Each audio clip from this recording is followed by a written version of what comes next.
Layer select कीजिए, फिर उसके बाद बैकग्राउंड में सिलेक्ट मारिए, फिर आप कुछ भी चूज़ कीजिए कलर।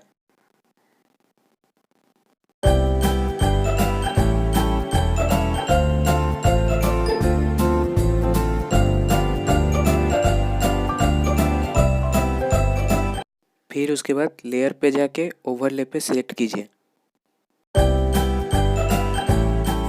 उसके बाद स्टोर पे जाइए।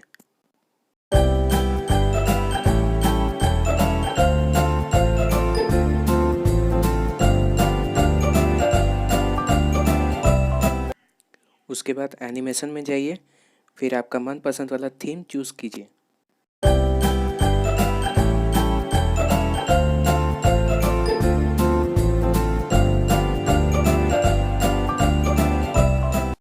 फिर उस थीम को डाउनलोड कर लीजिए।